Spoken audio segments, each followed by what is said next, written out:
वृद्धावस्था, विधवा और विकलांग पेंशन योजनाओं के लिए लाभार्थियों ने भजनलाल सरकार का आभार जताया है। जिला समाज कल्याण अधिकारी श्री कुलदीप सिंह ने बताया कि राज्य सरकार ने इन योजनाओं का लाभ सभी पात्र लाभार्थियों तक पहुंचाने के लिए खास ध्यान रखा है। उन्होंने कहा कि पेंशन योजनाओं का प्रचार प्रसार किया जाता है ताकि कोई भी पात्र व्यक्ति इन योजनाओं से वंचित न रहे और घर बैठे सभी को लाभ मिले। वृद्धजनों जो जिनकी आर्थिक स्थिति कमजोर है तथा दिव्यांग भाई बहनों, इसी प्रकार विधवा महिलाओं आदि को आर्थिक संबल प्रदान करना है ताकि वह अपनी दैनिक जरूरतें पूरा कर सकें। इस योजना के तहत ई मित्र पर जाके आवेदन करना होता है तथा वर्तमान सरकार ने यह व्यवस्था की है कि जनाधार डेटा के माध्यम से स्वतः ही आवेदन स्वीकृत हो जाता है।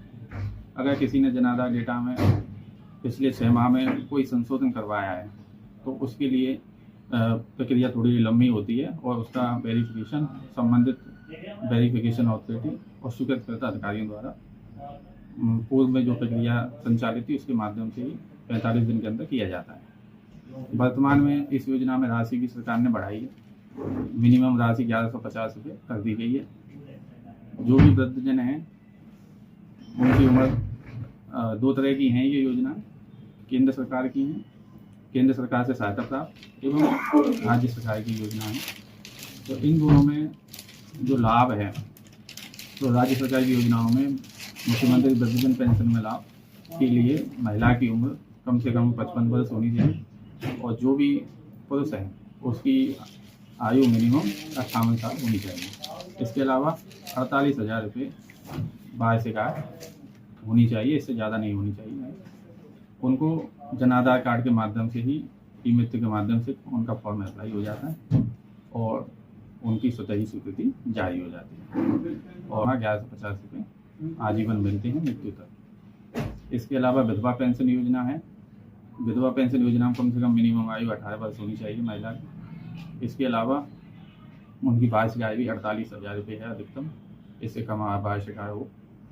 और विधवा महिला के लिए मिनिमम पेंशन जो है वो 1150 रुपये है तथा जो 75 वर्ष या उससे अधिक की महिलाएं हैं उनके लिए 1500 रुपये प्रति माह राज्य सरकार सहायता राशि देती है। दिव्यांग पेंशन हेतु राज्य सरकार की जो दिव्यांग पेंशन योजना है उसमें दिव्यांग किसी भी एज ग्रुप का हो। इसके अलावा वार्षिक आय 60,000 रुपये से कम होनी चाहिए। दिव्यांग के लिए भी मिनिमम पेंशन 1150 से प्रारंभ होती है। उसके अलावा अगर 75 वर्ष से अधिक का दिव्यांग है तो 1250 रुपये प्रति माह मिलते हैं। सिलिकोसिस रोगियों को 1500 रुपये प्रति माह तथा कुष्ठ रोगी हैं उनके लिए 2500 रुपये प्रति माह सरकार